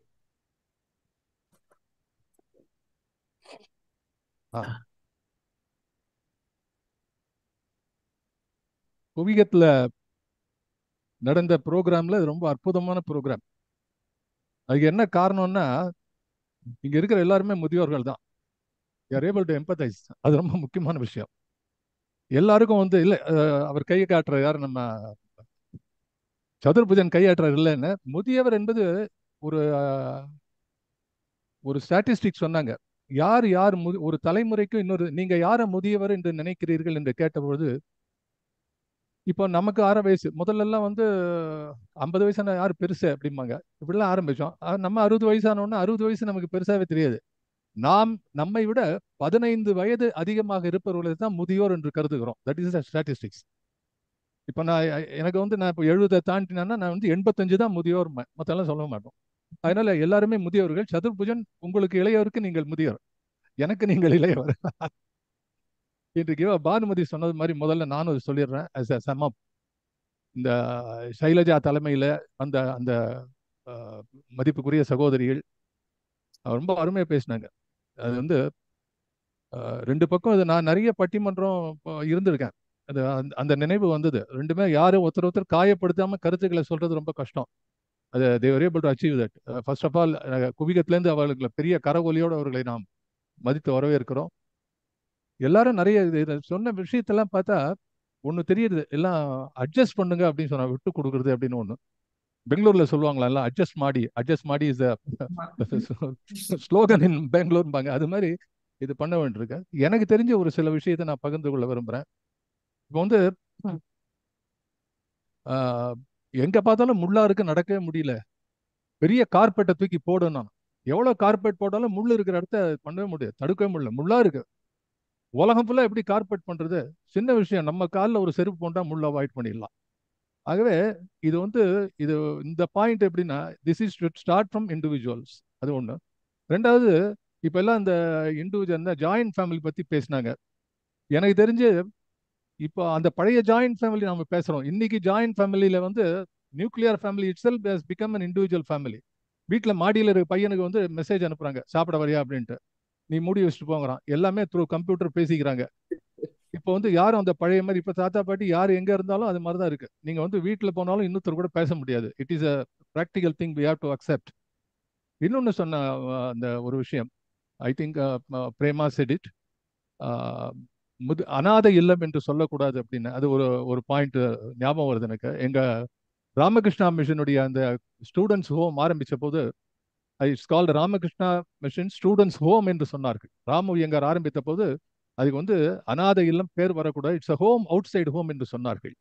ஆகவே இதெல்லாம் நமக்கு தெரியுது. முதியோர்ங்கிற அந்த கான்செப்ட் அதுல எப்படி வருது. இப்போ நான் ஒரு ஹைபிரிட் சொல்யூஷன் சொல்றேன். நானே இப்போ யோசிச்சுட்டு இருக்கேன். My son is outside and both myself and my wife, we are happy, we are economically in a very high standard, no problem. வசதி எல்லாம் இருக்கு. இப்போ இன்னும் கொஞ்ச நாள்ல தனியா பாத்துக்க முடியுமா இல்லையா? பக்கத்துல ஃபேமிலி டாக்டர் இருக்காரு, பாஸ்கர் இருக்காரு, ஏதாவது அவசியம் அவர் கூப்பிடுறோம். இதுக்கு எப்படி, அதாவது so I am trying to find a solution. இப்போ மெடிக்கல், என்னுடைய ஃப்ரெண்டு சொன்னார், மெடிக்கல் டெவலப்மெண்ட் இஸ் சச். அவருடைய பையன் அமெரிக்காவில் இருக்கிறவங்க what you call as medical monitoring. So அவன் என்ன பண்றான், அப்பா வீட்டில் ஒரு கேமரா உள்ளுக்குள்ள வச்சாச்சு, இந்த சிசிடிவி மாதிரி வச்சுனா he can monitor his parents and monitor whatever that is happening here. So இது மாதிரிலாம் பார்க்கும்போது எனக்கு ராயப்பா சார் சொன்னது மாதிரி, ராய செல்லப்பா சார் சொன்னது மாதிரி, என்னதான் நம்ம இருக்கிற இடத்த விட்டு போறது கொஞ்சம் கஷ்டம்தான். இங்க இருக்கிற பக்கத்தில் இருக்கிற போலீஸ் ஸ்டால் எதிரில் நடந்தா ஒரு இதெல்லாம் ஆகினால நான் ஒரு ஹைபிரிட் சொல்யூஷன் என்ன சொல்றேன்னா, கொஞ்சம் வசதி இருக்கிறவர்கள் we can invest some in lakhs and all that. நீங்க எங்கேயோ போய் இதெல்லாம் lakhs எல்லாம் பண்றதை விட we can suggest some people to start a kind of an agency where senior monitoring agency னே ஏதாவது வைக்கலாம். இப்போ நமக்கு பொறுத்த வரைக்கும் என்ன மௌனங்க food, medical attention, travel and day to day helping. இது எல்லாத்தையும் இப்போ வீட்டுக்கு ஸ்விக்கி, ஜொமேட்டோ வர மாதிரி there will be a time where such a consolidated service can be given to wherever you are already. நம்ம அங்கே நம்ம வீட்டிலே இருக்கிற மாதிரி it's a possibility. Somebody should think about it. ஏன்னா இப்போ வந்து எல்லாமே பாசிபிளா இருக்கு, எல்லாமே வந்து த்ரூ ஆன்லைன் எல்லாமே போயிட்டு இருக்கு. செக்யூரிட்டிலேருந்து ஆரம்பிச்சு எல்லாம் இப்போ ஒன்றும் பயப்பட வேணாம். ரொம்ப மோசமான இடத்துல தான் இந்த மாதிரி இண்டிவிஜுவல் வீட்டில் வந்து கொலை பண்ணிட்டு போறான்னா இன்னமெல்லாம் முடியாது. அது there is a security system there. அங்கே செலவழிக்கிற லேக்ஸ் ஆஃப் செலவழிக்கிற பணத்தை வந்து நீங்க இந்த மாதிரி ஒரு ஏஜென்சி கிட்ட கொடுத்தா it's a possibility. I want people like Sai Govindan to think about it. It's a beautiful area for operation. இங்கேருந்து விட்டு எங்கேயோ ஒரு லேண்டை தூக்கி அங்கேருந்து 200 ஃபிளாட்டு கட்டி அங்கேருந்து வரதுக்கு நான் எங்கள் வீட்டிலே சௌரியமாக இருப்பேன். வேணுங்கிறது இங்கே கொண்டு வரலாம். It's a possibility. And so far as இந்த முதியோர் இல்லத்தை பற்றி ஒரு காலத்தில் தமிழில் கூட ஆதுர சாலை, மெடிக்கல் என்ன ஆதுர சாலை என்று சொல்வார்கள். பேரே மெடிக்கல்னு சொல்ல மாட்டேன், ஆதுர சாலை. ஸோ இங்கே இந்த மாதிரி வயசானவங்களாம் ஆதுரமாக பேசுறதுக்கு the people to have. So நம்ம குழந்தை தான் இருக்கணுங்கிறது இல்லை. தெர் கேன் பி ஒருத்தர் சஜஸ்ட் பண்ணார், முதியோர் இல்லம் ஒவ்வொன்றிலும் ஒரு கிண்டர் கார்டன் வைக்கணும் அப்படின்னு சொன்னார் ஒருத்தர். There is a suggestion. முதியோர் எல்லாமே தனித்து விடக்கூடாது. There is a mixed population should be there. நம்ம ஏஜ் குரூப்ல இருக்கோங்கிறது வந்து ஒரு வயசுக்கு மேலே அது வந்து ஒத்து போகாது. நமக்கு மற்ற ஏஜ் குரூப்போடு பழகணுங்கிற நிலை தான் முதியோர்களுக்கு இருக்கமே வழிய தன்னுடைய ஏஜ் குரூப்ல இருக்காங்கிறது வந்து they don't want it. So இது எல்லாமே மனசுல வருது. I am not going to take lot of time. இன்னைக்கு ப்ரோக்ராம் பொறுத்த வரைக்கும் என்னுடைய பார்வை programme is well conducted, well expressed. All participants and all people those reacted எல்லாரும் ரொம்ப அருமையான சஜஷன் கொடுத்தாங்க. அதுல வந்து நிற்கக்கூடிய சஜஷன் என்னன்னா, இட் இஸ் இண்டிவிஜுவலிஸ்டிக் சொன்னாங்க. அதை நான் ஒத்துக்கிறேன். இது வந்து எல்லாரும் ஒரே கார்பெட்டை போட்டு எல்லாம் ஒரு இதுல வந்து நீங்க இப்படிதான் பண்ணுங்க சொல்ல முடியாது. ரெண்டாவது, எந்த ஸ்டேஜ்ல அந்த முடிவு எடுக்கிறேங்கிறது முக்கியமான விஷயம். என்னுடைய ஃப்ரெண்டு ஒருத்தன் போயிட்டு திரும்பி வந்துட்டான். எங்க he went to ECR somewhere, இங்க போயிட்டு ஏதோ ஒரு மகாபலிபுரம் பக்கத்துல திருப்பி இங்க வந்து நான் இங்க இருக்கிறத நான் பண்ணிக்கிறேன் அப்படின்னு சொல்லிட்டு. அது மாதிரி எனக்கு தெரிஞ்ச பேரு சொல்லலாம்னா சொல்லலாம் தெரியல. One of my greatest friends BS Raghavan, great என்ன சொல்றது bureaucrat who lived up to 95 past. அவர் வந்து 3 பிரைம் மினிஸ்டர் கீழே ஒர்க் பண்ணவர், யூஎன்ஓ அட்வைசரா இருந்தவர். ஸோ இவ்வளோ பெரியவர் வந்து எனக்கு தெரிஞ்சு பெசன்ட் நகரில் தான் இருந்தார். Till at the end he was very very happy about it. அவருடைய சில்ட்ரன் வேர் அவுட் சைட், அவர் இங்கே தனியாக தான் இருந்தார். அதே நேரத்தில் என்னுடைய another person who is high standard known TN Seshan மாதிரி இருந்தவங்க எல்லாம் தனியாக ஒரு இடத்துல போயிருந்தாங்க, அவரால் முடியல. ஸோ இந்த 2 எட்ஜையும் நான் பார்த்துருக்கேன். தனியாக இருக்கிறவா இதோ இருக்க, it suits them. BS Raghavan வந்து எனக்கு தெரிஞ்ச எப்போ வேணா ஃபோன் பண்ணுவார், ஏதாவது அவசியம் தான் எனக்கு கேளுன்னு சொல்லி லாஸ்ட் டில் எண்ட் வரைக்கும் அவரால் வந்து அப்படி இருக்க முடிஞ்சது. தனியாக தான் இருந்தார். அப்கோர்ஸ் ஃபெசிலிட்டி ப்ரொடெக்ஷனுக்கு பீப்புள் எல்லாம் வச்சுட்டா. அதனால இந்த 2 எண்டும் நான் பார்த்துருக்கேன். அந்த இன்னும் ரொம்ப லோயர் லெவலில் இருக்கிறவங்களுக்கு இந்த மாதிரி இடம் இருக்கிற தேவை இருக்கு, மெடிக்கல் அட்டென்ஷன். நவ் ஒரு country has come out with great advantage for senior citizens. They given not a numbers, national லெவலில் அட்வான்டேஜ்லாம் இருக்கு. So will have to have a rethinking on this. இது ஒரே ஒரு விஷயம், இதுக்கு ஃபைனலாக என்ன தீர்ப்புன்னு சொல்லிட்டார் வர்றது நடுவர் வாய்ஸ் சொன்னதுனால நான் கொடுக்கக்கூடிய தீர்ப்பு, நிறைய பேர் இதை பற்றி சொன்னாங்க, it is individualistic. You weigh the pros and cons. ஒவ்வொருத்தர் மனசுக்கு ஏற்ற மாதிரி இருக்கிற இடத்துல நம்ம எப்படி இருப்போங்கிறத வந்து அவங்கவுங்க தீர்மானிக்கணும். அதுக்கு ஃபார்ச்சுனேட்லி இப்போ நிறைய வழிகள், so many opportunities, avenues are there. One more avenue is what I said, a hybrid solution where you can be addressed by all these people right where you are living. உங்களை தூக்கி வெளியில வைக்காத, உங்க இடத்துக்கு இது எல்லாத்தையும் கொண்டு வந்து கொடுக்க முடியுமா? அப்படி ஒரு ஏஜென்சி ஒர்க் பண்ண ஆரம்பிச்சா they will even commercially they will be a successful person. I will be the first applicant for them to have their services. நன்றி. தேங்க்யூ டாக்டர் வாவேஸ் அவர்களே, ரொம்ப அழகா சொன்னீங்க. உங்களுடைய கருத்து ஒண்ணு, அதான் முள்ளுக்கு பயந்து காலில் செருப்பு போட்டுக்கணும் அப்படின்னீங்க. அப்புறம் அந்த செருப்பே கடிச்சா என்ன பண்றது அப்படிங்கிற மாதிரி ஒரு கேள்வி வருது. அடுத்தது நீங்க சொன்ன அந்த கான்செப்ட், ஹைபிரிட் கான்செப்ட் இப்போ ஆல்ரெடி இப்போ இன்ட்ரோடியூஸ் பண்ணிட்டு இருக்காங்க. இன்ஃபேக்ட் என்னுடைய கசினோட பையன் சொல்லிட்டு இருந்தான், அவனுடைய ஃப்ரெண்ட்ஸ் இங்கே வந்து வேலையை விட்டுட்டு யூஎஸ்ஏலேருந்து விட்டுட்டு இப்போ இந்தியாவில் போய் ஒரு ஜெரியாட்டிக் டே கேர் சென்டர் அப்படிங்கிற மாதிரி ஒன்று ஆரம்பிச்சிருக்காங்களாம். அதாவது நீங்கள் வீட்லேயே இருக்கலாம், உங்கள் வீட்டுக்கு வேண்டிய சப்போர்ட் மெக்கானிசம் எல்லாமே நாங்கள் வந்து ப்ரொவைட் பண்ணுறோம் அப்படிங்கிறாங்க. அது மட்டும் இல்லாமல் அவங்களுக்கு தேவையான அவங்க அந்த இப்போ குழந்தைகளை கிறிஸ்டில் விடுற மாதிரி பெற்றோர்களை வந்து மார்னிங் டயத்தில் இல்லை ஈவினிங் டயத்துலையோ இல்லை எந்த டயத்தில் அவங்களுக்கு தேவையோ 2-3 நாளைக்கு அவங்க வெளியூர் போனாங்கன்னா அவங்க அந்த டே கேர் சென்டரில் கொண்டு விட்டுட்டு கூட போகலாம். அந்த மாதிரி எல்லாம் கூட கொண்டு வர்றாங்க. அதை தவிர முக்கியமான ஒன்று சொன்னாங்க, ஏன்னா வீட்டில் உட்காந்து ரொம்ப வயசானவங்க ஒரு 90 இயர்ஸ் இருக்கிறவங்களுக்கு வந்து அவங்க வெளியிலேயே போக முடியாது. அவங்களுக்கு ஹெல்ப் பண்ணுறதுக்காக வந்து ஹெல்ப்னா வேணும் இல்லை, அவங்கள்ட்ட பேசணும், பேசி கேட்கணும். அதாவது the best thing you can give it to a senior citizen is not any gift or not any food or ஆப்பிளோ ஆரஞ்சோ இல்லை, யுவர் டைம் அப்படிங்கிறாங்க. அதாவது you spend your time with a senior citizen. அதுதான் ரொம்ப அவங்களுக்கு தேவையானதாக இருக்கும். அதுக்கு இப்போ வாலண்டியர்ஸ் எல்லாம் அவைலபிள். உங்க வீட்டில் வந்து ஒரு அரை மணி நேரமோ 1 மணி நேரமோ they are charging. Some people are free doing it free of charge. ஆனால் சில பேர் வந்து பேமெண்ட் பேசிஸில் கூட பண்ணுறாங்க. வந்து ஒரு 1 மணி நேரம் உட்காந்து இருந்துட்டு உங்களுக்கு சின்ன ஹலோ என்ன பண்ணணும் என்ன பண்ணுறீங்க அவங்க சொல்கிறத கேட்டுட்டு இவங்களும் கதையெல்லாம் சொல்லிட்டு கதைகள் சொல்கிறாங்க. Story telling by way of therapy அப்படின்னு கூட ஒரு கான்செப்ட் இருக்கு. அதை நம்ம எரிக் மில்லர்ங்கிற ஒரு பெருசாக டெவலப் பண்ணிட்டு இருக்காரு. ஸோ இந்த மாதிரி பீப்புள் சீனியர் சிட்டிசன் ஹோமுக்கு போய் அவங்க கதை சொல்கிறாங்க, அவங்க சொல்கிற கதைகளையும் கேட்குறாங்க. அந்த மாதிரி நிறைய ஜெரியாட்டிக் சென்டர்ஸ் எல்லாம் எக்கச்சக்கமாக வந்துட்டு இருக்கு. இப்போ இந்த மாதிரி ஒரு நல்ல கான்செப்டை கொண்டு வந்து எல்லாத்தையும் மக்கள்கிட்ட இங்கே நம்மளோட ஷேர் பண்ணதுக்காக ஷைலஜா மேடம், அப்புறம் நாகலட்சுமி, லக்ஷ்மி, நாமகிரி லக்ஷ்மி, மல்லிகா சேகர், ரேவதி இவங்க எல்லாருக்குமே குவியத்தின் சார்பாக எங்க நன்றியை தெரிவிச்சுக்கிறோம். இதை போல குவிகத்துல உங்க மீட்டிங் எவ்ரி சண்டே அன்னைக்கு இதே ஐடி இதே பாஸ்வேர்ட்ல நீங்க வந்து ஜாயின் பண்ணிக்கலாம். உங்க கருத்தையை ஷேர் பண்ணிக்கலாம். எவ்ரி சண்டே இது நடக்குது. புதன்கிழமை 6:30 மணிலேருந்து 7:30 மணி 1 மணி நேரத்துல நம்ம முடிச்சிருவோம். ஸோ உங்களுக்கு டைம் இருந்ததுன்னா முதியோர் இல்லத்துல நிறைய பேர்ல இருந்து நீங்க இதுல ஜாயின் பண்ண சொல்லலாம். அவங்களும் கருத்துக்களை பேசலாம். அவங்களும் பேசக்கூடியவர்கள் நிறைய இருக்காங்க, அவர்களும் பேசலாம் அப்படின்னு சொல்லி இந்த நிகழ்ச்சியை தொடர்ந்து நிறைவு செய்கின்றோம். அதற்கு முன்னால் அடுத்த நிகழ்வை பற்றி ஒரு அறிவிப்பு சொல்ல வேண்டும். அடுத்த நிகழ்வு அது ஜூன் 2ஆம் தேதி கிரிஜா ராகவன் லேடிஸ் ஸ்பெஷல் என்ற பத்திரிகையின் ஆசிரியர் நம்ம கூட பேசுறதுக்கு இருக்காங்க. இங்க வந்திருக்கிற அனைத்து மக்களும் அனைவரும் அதுக்கு வர வேண்டும் என்று கேட்கிறோம். அதற்கு முன்னால் நம்ம 28ஆம் தேதி அதாவது செவ்வாய்க்கிழமை மாலை நம்ம குவிகம் ஒலிச்சிதறத்தினுடைய சிறப்பு நிகழ்வு ஒன்று நடக்க இருக்கின்றது. அதாவது குவிகம் ஒலிச்சிதறங்கிறது ஒரு பாட்காஸ்ட். அதுல ஒரு இலக்கிய சம்பந்தப்பட்ட ஒரு கதை இருக்கும், ஒரு கவிதை பற்றி சொல்லுவாங்க, சில நாடகம் இருக்கும், மியூசிக் இருக்கும், சில பேர் பாட்டு பாடுவாங்க. அது ஒரு 15 நிமிஷத்துக்கு ஒரு ப்ரோக்ராமா இருக்கு. இப்போ இந்த முடிஞ்ச உடனே அந்த அடுத்த ஒலிச்சித்திரம் ஆரம்பமாகுது. அதையும் நீங்க எல்லாரும் கேளுங்க. இதை பத்தி டிஸ்கஸ் பண்றதுக்காக 28ஆம் தேதி ஒரு சிறப்பு கலவலாவல் நிகழ்ச்சி ஏற்பாடு பண்ணிட்டு இருக்கோம். அதுல அவர்கள் வந்து தங்களுடைய அவங்க கதையை எப்படி சொல்ல போறோங்கிறது தான் அது மெயினாக ஃபோக்கஸ். ஏன்னா இது வரைக்கும் கதைகள் ரொம்ப கம்மியாக தான் இருந்தது ஒலிச்சித்திரத்தில். அதில் கதையை பற்றி சொல்லணுங்கிறதுக்காக கதைகளை ஒருத்தர் தேர்ந்தெடுத்துட்டு இருக்காங்க. இப்போ அதில் பேர் கொடுக்காதவங்க மற்ற நண்பர்கள் மற்றவங்க அனைவருமே வரலாம். அதை வந்து நீங்கள் கேளுங்க, அவங்க எப்படி கதை பற்றி சொல்ல போகிறாங்க அப்படிங்கிறத பற்றி. நீங்களும் இப்போ ஒவ்வொருத்தரும் நல்ல ஸ்டோரி டெல்லர்ஸ் தெரியுது, நீங்களும் சொல்லலாம் பின்னாடி. அதுக்கு தகுந்த மாதிரி ஏற்பாடு பண்ணி கொண்டு வாங்க. 28ஆம் தேதி மாலை இதே ஐடி இதே பாஸ்வேர்டு தான். இது குவியத்தோட ஸ்டாண்டர்ட் ஐடி ஸ்டாண்டர்ட் பாஸ்வேர்ட். நீங்கள் எப்போ சண்டேஸ் அண்ட் வெட்னஸ்டேஸ் நீங்கள் ஜாயின் பண்ணிக்கலாம். அனைவருக்கும் நன்றி.